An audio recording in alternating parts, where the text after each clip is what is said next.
ಬಳ್ಳಾರಿ ವೈದ್ಯಕೀಯ ವಿಜ್ಞಾನ ಸಂಸ್ಥೆಯಲ್ಲಿ ಅಧಿಕಾರಿಗಳು, ವೈದ್ಯರು ಹಾಗೂ ಸಿಬ್ಬಂದಿಗಳು ಬೇಜವಾಬ್ದಾರಿಯಿಂದ ಸಾರ್ವಜನಿಕರಿಗೆ ತೊಂದರೆಯಾಗುತ್ತಿದೆ. ಈ ಬಗ್ಗೆ ಕ್ರಮ ಕೈಗೊಂಡ ಬಗ್ಗೆ ಮಾನ್ಯ ವೈದ್ಯಕೀಯ ಶಿಕ್ಷಣ ಮತ್ತು ಕೌಶಲಾಭಿವೃದ್ಧಿ ಸಚಿವರ ಗಮನ ಸೆಳೆಯುವುದು. ಕೂತ್ಕೊಳ್ಳಿ 5 ನಿಮಿಷ. ಯಶವಂತಗೌಡ್ರು 5 ಮಿನಿಟ್ಸ್. ಅಧ್ಯಕ್ಷರೇ, ವೈದ್ಯಕೀಯ ಸಚಿವರ ಪರವಾಗಿ ಉತ್ತರವನ್ನು ಕೊಟ್ಟಿದ್ದೇವೆ. ಸದಸ್ಯರು ಏನಾದರೂ ಮಾಹಿತಿಯನ್ನು ಕೇಳುವಂತಿದ್ರೆ ಕೇಳಬಹುದು.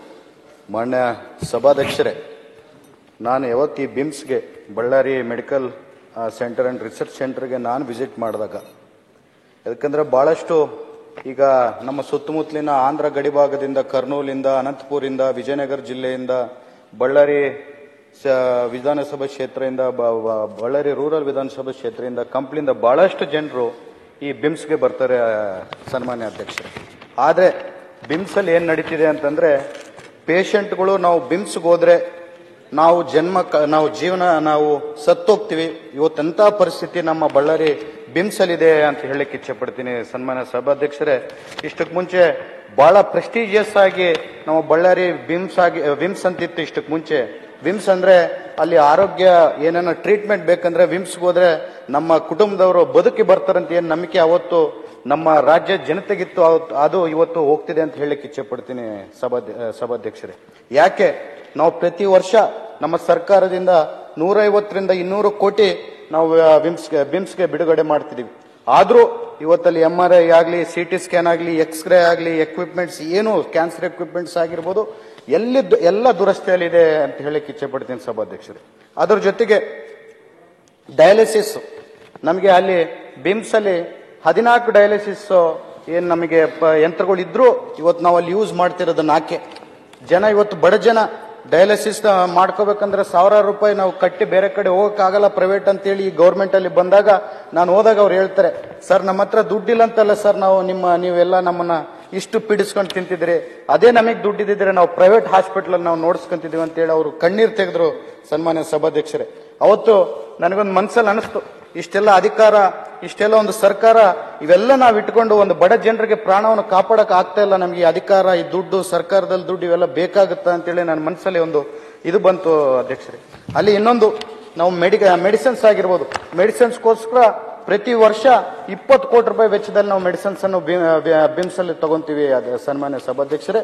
ಆದ್ರೆ ನಾನು ವಿಸಿಟ್ಗೆ ಹೋದಂತ ಸಮಯದಲ್ಲಿ ಪ್ರತಿಯೊಬ್ಬರು, ನಾನು 20 ಜನರಿಂದ 30 ಜನರಿಗೆ ಪ್ರತಿಯೊಬ್ಬರು ಕೇಳಿದಾಗೂ ನನಗೆ ಹೊರಗೆ ಮೆಡಿಸಿನ್ ಅನ್ನು ಬರ್ಕೊಟ್ಟಿದ್ದಾರೆ, ಇಷ್ಟು ರೂಪಾಯಿ ಖರ್ಚಾಗಿದೆ ಅಂತೇಳಿ. ಒಬ್ಬ ಹುಡುಗ ನನ್ನ ಹತ್ರ ಬಂದು ಒಂದು ಇಂಜೆಕ್ಷನ್ 3,000ರಿಂದ 4,000 ರೂಪಾಯಿ ನನ್ನ ಇಂಜೆಕ್ಷನ್ ಖರ್ಚಾಗುತ್ತಾನ, ನನ್ನ ಸಂಬಳನೇ ಪ್ರತಿ ತಿಂಗಳು 10,000 ರೂಪಾಯಿ ಇದೆ, ನಾನು ಹೆಂಗ್ ಕೊಂಡ್ಕೋಬೇಕು, ನಾನು ಹೆಂಡ್ತೀನಿ ಹೆಂಗ್ ಬದುಕಿಸ್ಬೇಕಂತೇಳಿ ನೀವೇ ತಿಳಿಸ್ರಿ ಅಂತೇಳಿ ನನ್ನ ಮುಂದೆ ಪ್ರಶ್ನೆ ಮಾಡಿದಾಗ ಈ ಫೋಟೋನ ನಾನು ತಗೊಂಡ್ ಬಂದಂತವನು. ಅವನ್ನು ಈ ಮೆಡಿಸಿನ್ ಆ ಟೈಮಲ್ಲಿ ನಾನು ಡೈರೆಕ್ಟರ್ ಕೇಳಿದಾಗ ಚೀಫ್ ಫಾರ್ಮಸಿಸ್ಟ್ ಮೇಲೆ ಹಾಕ್ತಾರೆ, ಚೀಫ್ ಫಾರ್ಮಸಿಸ್ಟ್ ಇದಕ್ಕೆ ಇನ್ಚಾರ್ಜ್ ಅಂತೇಳಿ. ಮತ್ತೆ ಅದರ ಜೊತೆಗೆ ಬ್ಲಡ್ ಟೆಸ್ಟ್ ಆಗಿರ್ಬೋದು, ಎಕ್ಸ್ರೇ ಆಗಿರ್ಬೋದು, ಬ್ಲಡ್ ಟೆಸ್ಟ್ ಕೂಡ ನಾನಲ್ಲಿ ಇದಕ್ಕೆ ಹೋದಾಗ ಬ್ಲಡ್ ಟೆಸ್ಟ್ ಕೂಡ ಪ್ರತಿಯೊಂದು ಯಾವುದು ನಮ್ಮ ಬಿಮ್ಸ್ ಅಲ್ಲಿ ಮಾಡಿಸಿದ್ದಂತವಲ್ಲ, ಪ್ರತಿಯೊಂದು ಬ್ಲಡ್ ಟೆಸ್ಟ್ ಆಗಿರ್ಬೋದು ಅಲ್ಲಿ ಪ್ರೈವೇಟ್ ಆಗಿ ಯಾರು ಇರ್ತಾರೋ ಅವ್ರ ಹತ್ರ ಬ್ಲಡ್ ಟೆಸ್ಟ್ ಅನ್ನು ಡಾಕ್ಟರ್ಗಳು ಕಳಿಸ್ಕೊಟ್ಟು ಅವರಿಂದ ಕಿಕ್ ಬ್ಯಾಕ್ ಅನ್ನು ಇಸ್ಕೊಂಡು ದುಡ್ಡಕ್ಕೋಸ್ಕರ ಇವತ್ತಲ್ಲಿ ಟ್ರೀಟ್ಮೆಂಟ್ ಮಾಡ್ತಿದ್ದಾರೆ ಹೊರತು ಒಂದು ಪ್ರಾಣ ಉಳಿಸ್ಬೇಕಂತೇಳಿ ಆ ಬಳ್ಳಾರಿ ಬಿಮ್ಸ್ ಅಲ್ಲಿ ನಡೀತಾ ಇಲ್ಲ ಅಂತ ಹೇಳಲಿಕ್ಕೆ ಇಚ್ಛೆ ಪಡ್ತೀನಿ ಸ್ನೇಹಿತರೆ, ಅಧ್ಯಕ್ಷರೇ. ಯಾಕಂದ್ರೆ ಇವತ್ತು ಬೆಳಗ್ಗಿನ ಜಾವ ನಾವು ಹಾಡು ಹಗಳೆ ಕಗ್ಗೊಲೆ ಅಂತ ಹೇಳ್ತಾರಲ್ಲ ಸನ್ಮಾನ್ಯ ಸಭಾಧ್ಯಕ್ಷರೇ, ಅದು ಬಿಮ್ಸ್ ಅಲ್ಲಿ ನಡೀತಿದೆ ಅಂತ ಹೇಳಲಿಕ್ಕೆ ಇಚ್ಛೆ ಪಡ್ತೀನಿ. ಅದ್ರ ಜೊತೆಗೆ ಏನು ಇವತ್ತು ಬಹಳಷ್ಟು ವರ್ಷಗಳಿಂದ ಏನು ಯಾರು ಅದಕ್ಕೆ ಸೂಕ್ತವಾಗಿ ಆ ಜಾಗದಲ್ಲಿ ಕುಂತ್ರೆ ಕೆಲಸ ಆಗುತ್ತೋ ಅಂತವ್ರನ್ನ ತೆಗೆದಾಕಿ ಈ ಟೆಂಪ್ರವರಿಯಲ್ಲಿ ತಗೊಂಡು ಇಷ್ಟಾನುಸಾರವಾಗಿ ಏನ್ ಮಾಡ್ಬೇಕಂತೇಳಿ ಅವರು ದುಡ್ಡು ದುಡಿಬೇಕಂತ ಹೇಳಿ ಏನು ಇವತ್ತೊಂದು ಅಲ್ಲೊಂದು ಟೀಮ್ ಅನ್ನು ಮಾಡ್ಕೊಂಡು ಆ ಬಿಮ್ಸ್ ಅನ್ನು ಇವತ್ತು ಭ್ರಷ್ಟಾಚಾರ ಕೂಪಕ್ಕೆ ಒಂದು ತಲುಪ್ತಿದ್ದಾರೆ. ಇವತ್ತು ನಾವು ಕಣ್ಣು ಮುಂದೆನೆ ನೋಡ್ಬೋದು ಸಭಾಧ್ಯಕ್ಷರೇ, ಬಿಮ್ಸ್ ಅಲ್ಲಿ ತಾವು ನನ್ನ ಸ್ವಂತ ಕುಟುಂಬದವ್ರನ್ನು ಕೂಡ ನಾನು ತಗೊಂಡು ಹೋಗೋಕೆ ಭಯ ಬೀಳೋ ಅಂತ ಪರಿಸ್ಥಿತಿ ಇವತ್ತು ಬಳ್ಳಾರಿ ಬಿಮ್ಸ್ ಅಲ್ಲಿ ಇದೆ ಅಂತ ಹೇಳಲಿಕ್ಕೆ ಇಚ್ಛೆ ಪಡ್ತೀನಿ ಸಭಾಧ್ಯಕ್ಷರೇ. ದಯಮಾಡಿ ಇಷ್ಟೆಲ್ಲ ಅವ್ಯವಹಾರ ಎಲ್ಲ ಫೈಲ್ ನನ್ನ ಹತ್ರ ಇದೆ ಸಭಾಧ್ಯಕ್ಷರೇ. ಏನು ಎಷ್ಟು ಅವ್ಯವಹಾರ ನಡೆದಿದೆ, ಈ ಔಟ್ಸೋರ್ಸಿಂಗ್ ಅಲ್ಲಿ ಎಷ್ಟು ಅವ್ಯವಹಾರ ನಡೆದಿದೆ, ಎಷ್ಟು ಮಂದಿ ಡಾಕ್ಟರ್ಗಳು ಬಿಮ್ಸ್ಗೆ ಬರ್ತಿದ್ದಾರೆ, ಚೆಕ್ ಅಲ್ಲಿ ಬೆಳಿಗ್ಗೆ ಸೈನ್ ಹಾಕಿ ಅವ್ರ ಸ್ವಂತ ಕೆಲಸಕ್ಕೆ ಸ್ವಂತ ಹಾಸ್ಪಿಟಲ್ಗೆ ಎಷ್ಟು ಮಂದಿ ಡಾಕ್ಟರ್ಗಳು ಹೋಗ್ತಿದ್ದಾರೆ ಅಂತ ಹೇಳಿ ಪ್ರತಿಯೊಂದು ದಾಖಲೆ ಇಲ್ಲಿದೆ. ನಾನು ನಿಮಗೆ ನಾನು ಒಂದೇ ನನ್ನ ಬೇಡಿಕೆ ಏನಂತ ಹೇಳ್ತಿದ್ದೀನಿ ಅಂತಂದ್ರೆ, ಬಿಮ್ಸ್ಗೆ ಅತಿ ಶೀಘ್ರದಲ್ಲಿ ಒಂದು ತನಿಖಾ ತಂಡವನ್ನು ತಾವು ಕಳಿಸಬೇಕು. ಯಾರು ತಪ್ಪಿಸ್ತಿದ್ದಾರೋ ಅವ್ರನ್ನ ಜೈಲಿಗೆ ಕಳಿಸ್ಬೇಕಂತ ಹೇಳಕ್ ಇಚ್ಛೆ ಪಡ್ತೀನಿ ಅಧ್ಯಕ್ಷರೇ. ಯಾಕಂದ್ರೆ ಯಾವ್ದೋ ಒಂದು ರೋಡ್ ಕೆಲಸದಲ್ಲೋ ಇನ್ನೊಂದು ಕೆಲಸದಲ್ಲೋ ಏನೋ ತಪ್ಪು ಮಾಡಿದ್ರೆ ನಾವಾಗ್ಲಿ ನೀವಾಗ್ಲಿ ಕ್ಷಮಿಸಬಹುದು ಅಧ್ಯಕ್ಷರೇ. ಆದ್ರೆ ಇಲ್ಲಿ ಪ್ರಾಣದ ಜೊತೆ ಅವ್ರು ಆಟ ಆಡ್ತಿದ್ದಾರೆ. ಈ ಪ್ರಾಣ ಎದೆಷ್ಟು ಕೋಟಿ ಕೊಟ್ಟರು ನಾವು ತಿರುಗಿ ತಗೊಂಡ್ ಬರಕ್ ಆಗಲ್ಲ. ದಯವಿಟ್ಟು ನಾನು ಇವತ್ತು ಈ ನಿಮಗೆ ಏನು ನಿಮ್ಮ ಮೂಲಕ ನಮ್ಮ ಮಿನಿಸ್ಟರ್ ಅವ್ರಿಗೆ ಕೋರ್ಕೊಳ್ಳೋದು ಏನಂತಂದ್ರೆ, ದಯಮಾಡಿ ಆ ಬಿಮ್ಸಿನ ಡೈರೆಕ್ಟರ್ ಯಾರಿದಾರನೋ ಅವ್ರನ್ನ ತಕ್ಷಣವೇ ಸಸ್ಪೆಂಡ್ ಅನ್ನು ಮಾಡಿ ತನಿಖಾ ಅನ್ನೋ ಕಮಿಟಿಯನ್ನು ತಾವು ಅತಿ ಶೀಘ್ರದಲ್ಲಿ ಒಂದು ಕಮಿಟಿಯನ್ನು ಫಾರ್ಮ್ ಮಾಡಿ ಬಳ್ಳಾರಿಗೆ ಕಳಿಸ್ಕೊಡ್ಬೇಕಂತ ಹೇಳಿ ನಾನು ವಿನಂತಿಸಿಕೊಳ್ಳುತ್ತಿದ್ದೇನೆ ಅಂತ ಹೇಳಿ ಇಚ್ಛೆ ಪಡ್ತೀನಿ ಸಭಾಧ್ಯಕ್ಷರೇ. ದಯಮಾಡಿ ಇವತ್ತು ಅಣ್ಣ ಸುಧಾಕರಣ್ಣ ಪ್ರಾಣದ ವಿಚಾರನ ಮಾತಾಡಿ. ದಯಮಾಡಿ ಇವತ್ತು ಎಲ್ಲರೂ ಇಲ್ಲಿಗೆ ಬರೋ ಜನತೆ, ಇನ್ನೊಬ್ರು ನಮ್ಮ ಬಳ್ಳಾರಿ ಜಿಲ್ಲೆಯಲ್ಲಿ ಬಹಳಷ್ಟು ಮಂದಿ SC ST ಜನಾಂಗ ಇದ್ದವರು. ಇವತ್ತು ಆ ಬಿಮ್ಸ್ಗೆ ನಾನು ಹೋದಾಗ ನಾವು ಅಲ್ಲಿ ಡಯಾಲಿಸಿಸ್ ಆಗಿರ್ಬೋದು, ಇನ್ನೊಂದು ಟ್ರೀಟ್ಮೆಂಟ್ ಆಗಿರ್ಬೋದು, ನಮ್ಮ SC ST ಅವ್ರಿಗೆ ಬಹಳ ನಾವು ಫ್ರೀಯಾಗಿ ಮಾಡ್ಬೇಕಾಗತ್ತೆ. ನಾವು ಫ್ರೀಯಾಗಿ ಮಾಡ್ತೀವಿ ಸಭಾಧ್ಯಕ್ಷರೇ. ಆದ್ರೆ ಒಂದು ಹೆಣ್ಮಗಳಲ್ಲಿ ಡೆಲಿವರಿಗೆ ಬಂದಾಗ ನೀನ್ ಡೆಲಿವರಿ ಆಗಿದೆ, ನಿನಗೆ ಮದುವೆ ಆಗಿರುತ್ತೆ, SC ST ಸರ್ಟಿಫಿಕೇಟ್ ಅಲ್ಲಿ ನಿಮ್ಮ ತಂದೆಯವರ ಹೆಸರಲ್ಲ ನಿಮ್ಮ ಗಂಡನ ಹೆಸರು ಇರಬೇಕು, ಅವಾಗೇ ಇದು ಈ ಸರ್ಟಿಫಿಕೇಟ್ ಚೆಲ್ಲುತ್ತೆ ಅಂತ ಹೇಳಿ ಅವರಲ್ಲಿ ಹೇಳ್ತಾರೆ. ಒಂದು ರೀತಿಯಲ್ಲಿ ಬಿಮ್ಸ್ ಅಲ್ಲಿ SC ST ಜನಾಂಗದ ಮೇಲೆ ಅಟ್ರಾಸಿಟಿ ಕೂಡ ನಡೀತಿದೆ ಅಂತ ಹೇಳಲಿಕ್ಕೆ ಇಚ್ಛೆ ಪಡ್ತೀನಿ ಸಭಾಧ್ಯಕ್ಷರೇ. ಯಾಕಂದ್ರೆ ನಾನು ಮದುವೆ ಮಾಡ್ಕೊಂಡ್ರೆ ನನ್ನ ಕುಲ ಬದಲಾಗುತ್ತಂತೇಳಿ ಯಾರ ರಾಜ್ಯಾಂಗದಲ್ಲಿ ಇಲ್ಲ ಅಂತೇಳಿ ನನಗ್ ಗೊತ್ತಿದೆ, ನಿಮ್ಮೆಲ್ಲರಿಗೂ ಗೊತ್ತಿದೆ. ಆ ಅಮಾಯಕರಲ್ಲಿ ಬಂದಾಗ ಆ ಸರ್ಟಿಫಿಕೇಟ್ ಅಲ್ಲಿ ನಿಮ್ಮ ತಂದೆ ಜಾಗದಲ್ಲಿ ನಿಮ್ಮ ಗಂಡನ ಹೆಸರು ಇರಬೇಕು, ಇಲ್ಲಾಂದ್ರೆ ನೀನು ದುಡ್ಡು ಕಟ್ಟಬೇಕಂತೇಳಿ ಈ ರೀತಿಯಲ್ಲಿ SC ST ಜನಾಂಗದ ಕೂಡ ಬಡ ಜನರನ್ನ ಇಷ್ಟು ತೊಂದರೆಗೆ ಯಾರು ಅವ್ರು ಮಾಡ್ತಿದಾರೋ ಇಂಥವ್ರನ್ನ ತಾವು ತಕ್ಷಣಕ್ಕೆ ಸಸ್ಪೆಂಡ್ ಅನ್ನು ಮಾಡಿ ಅವರ ಡೈರೆಕ್ಟರ್ನ ಮತ್ತೆ ತನಿಖೆಯನ್ನು ಅತಿ ಶೀಘ್ರದಲ್ಲಿ ತಾವು ಶುರು ಮಾಡ್ಬೇಕಂತ ಹೇಳಿ ತಮ್ಮಲ್ಲಿ ಬೇಡ್ಕೊಂತಿದ್ದೇನೆ ಸಭಾಧ್ಯಕ್ಷರಿಗೆ. ಮಂತ್ರಿಗಳೇ,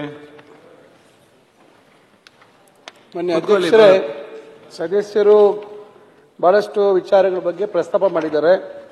ಈಗಾಗಲೇ ಉತ್ತರದಲ್ಲಿ ಕೊಟ್ಟಿದ್ದೀವಿ, ಮತ್ತೊಮ್ಮೆ ಹೇಳಲಿಕ್ಕೆ ಬಯಸ್ತೇನೆ. 18/11/2024 ಮತ್ತು 2/12/2024 ಈ ಏನೇನು ಈಗ ಸದಸ್ಯರು ಹೇಳಿರ್ತಕ್ಕಂಥ ವಿಚಾರಗಳ ಬಗ್ಗೆ ಬಹಳಷ್ಟು ವಿವರವಾಗಿ ಇದ್ರ ಬಗ್ಗೆ ಚರ್ಚೆಯಾಗಿ ಸುಧಾರಣೆ ಕ್ರಮಗಳನ್ನು ತೆಗೆದುಕೊಳ್ತಕ್ಕಂಥದ್ದಕ್ಕೆ ಇಲ್ಲಿ ಉತ್ತರದಲ್ಲಿ ಅದನ್ನ ವಿವರವಾಗಿ ಕೊಟ್ಟಿದ್ದಾರೆ.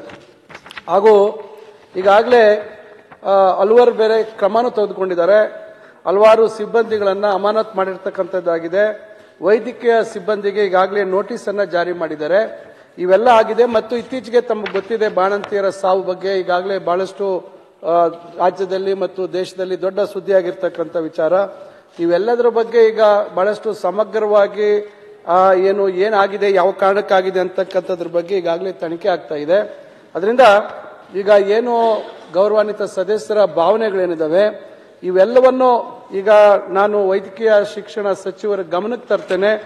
ಅವರಿಗೆ ಇಲ್ಲಿ ಏನು ಸುಧಾರಣೆ ಕ್ರಮಗಳಾಗಿರ್ತಕ್ಕಂಥದ್ರ ಬಗ್ಗೆ ಮತ್ತೊಮ್ಮೆ ಪರಿಶೀಲನೆ ಮಾಡ್ತಕ್ಕಂಥದ್ರ ಜೊತೆಗೆ ಆ ರೀತಿ ನಿರ್ದೇಶಕರು ಮತ್ತೊಬ್ಬರ ವೈಫಲ್ಯಗಳು ಅವರ ಲೋಪಗಳಿದ್ದಂತಲ್ಲಿ ಅದರ ಬಗ್ಗೆ ಒಂದು ಶೀಘ್ರವಾಗಿ ತನಿಖೆ ಮಾಡ್ತಕ್ಕಂಥದ್ದಕ್ಕೆ ಅವರು ಗಮನ ಹರಿಸಬೇಕು ಅಂತಕ್ಕಂಥ ಮಾತನ್ನು ಹೇಳಿ, ನಮ್ಮ ಏನು ಶಾಸಕರು ವ್ಯಕ್ತಪಡಿಸಿರ್ತಕ್ಕಂಥ ಕಳವಳ, ಅವರ ಆತಂಕ, ಬಡವರಿಗಾಗ್ತಾ ಇರ್ತಕ್ಕಂಥ ಅನ್ಯಾಯ, ಇವನ್ನೆಲ್ಲವನ್ನ ಸರಿಪಡಿಸ್ತಕ್ಕಂಥದ್ದು ಸರ್ಕಾರದ ಜವಾಬ್ದಾರಿ. ಅದರಿಂದ ನಾನು ಖಂಡಿತ ವೈದ್ಯಕೀಯ ಶಿಕ್ಷಣ ಸಚಿವರ ಮುಖಾಂತರ ಸದಸ್ಯರಿಗೆ ಏನು ನ್ಯಾಯ ಒದಗಿಸಬೇಕು ಆ ಒಂದು ಆಸ್ಪತ್ರೆಯಲ್ಲಿ ಅಂತಕ್ಕಂಥದ್ರ ಬಗ್ಗೆ ಖಂಡಿತ ಕ್ರಮವನ್ನ ತೆಗೆದುಕೊಳ್ತಕ್ಕಂಥದ್ದಕ್ಕೆ ನಾವು ಅವರಿಗೆ ತಿಳಿಸಿ ಅದನ್ನ ಜರುಗಿಸಲಾಗುತ್ತದೆ. ಸನ್ಮಾನ್ಯ ಸಭಾಧ್ಯಕ್ಷರೇ, ಇವತ್ತೇನು ನಮ್ಮ ಸಚಿವರು ಕ್ರಮವನ್ನು ತಗೊಂಡಿದ್ದಾರೆ ಅಂತ ಹೇಳಕ್ಕೆ ಇಚ್ಛೆ ಪಡ್ತಾರೆ.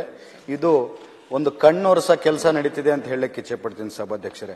ಯಾಕಂದ್ರೆ ಇಲ್ಲಿ ನಾನು ಕೆಲಸ ಮಾಡಿ ನಾನು PA ನ ಸಸ್ಪೆಂಡ್ ಮಾಡ್ದಂಗೆ ಇಲ್ಲಿ ಯಾರೋ ಡೈರೆಕ್ಟರ್ ದೊಡ್ಡವರೆಲ್ಲ ತಪ್ಪು ಮಾಡಿ ಇಲ್ಲಿ ಯಾರೋ ಚಿಕ್ಕ ಆಫೀಸರ್ಗಳನ್ನೆಲ್ಲ ಸಸ್ಪೆಂಡ್ ಮಾಡಿದ್ರೆ ನಾವು ತಪ್ಪು ಒಪ್ಪಾಗೋದಿಲ್ಲ ಅಂತ ಹೇಳಕ್ಕೆ ಇಚ್ಛೆ ಪಡ್ತೀನಿ ಸನ್ಮಾನ್ಯ ಸಭಾಧ್ಯಕ್ಷರೇ.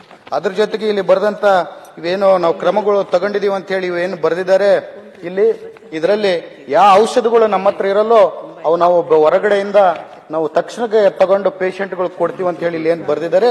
ಆದ್ರೆ ನಾನು ಬಿಮ್ಸ್ಗೆ ಹೋದಾಗ ಔಷಧಿಗೆ ನಾನು ಚೀಫ್ ಫಾರ್ಮಸಿಸ್ಟ್ ತಗೊಂಡು ಅಲ್ಲಿ ನಾನು ಸ್ಟೋರ್ ರೂಮ್ಗೆ ಹೋದಾಗ ಯಾವ ಟ್ಯಾಬ್ಲೆಟ್ಗಳು ಯಾವ ಇಂಜೆಕ್ಷನ್ಗಳು ನಮ್ ತಗ ಇಲ್ಲ ಅಂತೇಳಿ ಬರೆದು ಕೊಟ್ಟಿರ್ತಾರೋ ಅಂತವು ಹೊರಗಡೆ ಹೋಗಿ ಅವ್ರನ್ನ ಕೊಂಡ್ಕೊಂಡು ಬಂದಿರ್ತಾರೋ ಅಂತವೆಲ್ಲ ಅಲ್ಲಿ ಬಿಮ್ಸ್ ಅಲ್ಲಿ ಲಭ್ಯ ಇರುತ್ತೆ ಅಂತ ಹೇಳಕ್ ಇಚ್ಛೆ ಪಡ್ತೀನಿ ಸಭಾಧ್ಯಕ್ಷರೇ. ದಯಮಾಡಿ ತಾವು ಮಾನ್ಯ ಸಚಿವರ ಮುಂದೆ ನಾನು ಬೇಡಿಕೆಯನ್ನು ಇಡ್ತಿದ್ದೀನಿ ಸಭಾಧ್ಯಕ್ಷರ ಮೂಲಕ. ದಯಮಾಡಿ ಡೈರೆಕ್ಟರ್ ಅನ್ನು ತಾವು ತಕ್ಷಣದಿಂದ ಸಸ್ಪೆಂಡ್ ಮಾಡಬೇಕು.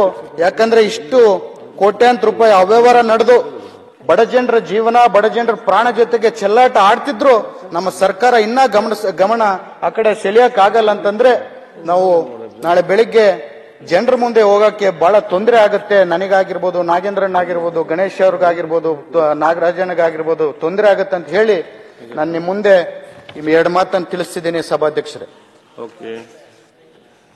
ಅಧ್ಯಕ್ಷರೇ, ಈಗಾಗಲೇ ಈಗ ನೋಡಿ ಮೊನ್ನೆ ತಾನೇ ಇದ್ರ ಬಗ್ಗೆ ಸುಧಾರಣೆ ಕ್ರಮಗಳನ್ನ ತಗೋಬೇಕು ಅಂತಕ್ಕಂಥದ್ದಾಗಿದೆ. ಅದರಿಂದ ಈಗಿನ್ನ ಕೇವಲ ಕೆಲವೇ ದಿವಸಗಳಾಗಿರೋದ್ರಿಂದ ಇದನ್ನ ಏನು ಸದಸ್ಯರ ಏನು ನೋವಿದೆ ಇದನ್ನ ನಾನು ವೈದ್ಯಕೀಯ ಶಿಕ್ಷಣ ಸಚಿವರಿಗೆ ಅದರ ಒಂದು ಗಂಭೀರತೆಯನ್ನ ತಂದು ಏನು ನಿರ್ದೇಶಕರ ಮೇಲೆ ಏನು ಕ್ರಮ ಆಗಬೇಕು ಅಂತಕ್ಕಂಥದ್ದು ಹೇಳಿದರೆ ಖಂಡಿತ ಅದ್ರ ಬಗ್ಗೆ ಶೀಘ್ರವಾಗಿ ತನಿಖೆ ಮಾಡತಕ್ಕಂಥದ್ದಕ್ಕೆ ಅವರಿಗೆ ನಾನು ಹೇಳ್ತೇನೆ. ಸುಧಾಕರಣ್ಣ, ನೀವು ಹೇಳ್ತಿರ ಬಾಣಂತಿ ಸಾವುಗಳು ಬಂದ್ಬಿಟ್ಟು ಅದು ಬಳ್ಳಾರಿ ಡಿಸ್ಟಿಕ್ ಹಾಸ್ಪಿಟಲ್, ಇದು ಬಂದ್ಬಿಟ್ಟು ಬಿಮ್ಸ್. ಓಕೆ, ಅಶೋಕ್ ರೈ ಎಂತ ಗೌಡ್ರಲ್ಲ, ಅದೆಂತದ ಗೌಡ್ರು ಅಲ್ಲಿ ವಿಮ್ಸ್ ಡೈರೆಕ್ಟರ್ ಅಧ್ಯಕ್ಷರು. ಬಳ್ಳಾರಿಯ ನಿರಂತರ ಸುದ್ದಿಗಾಗಿ ಬಳ್ಳಾರಿ ಬೆಳಗಾಯಿತು ಚಾನೆಲ್ನ ಸಬ್ಸ್ಕ್ರೈಬ್ ಮಾಡಿ ಹಾಗೂ ಬೆಲ್ ಐಕಾನ್ ಒತ್ತಿ.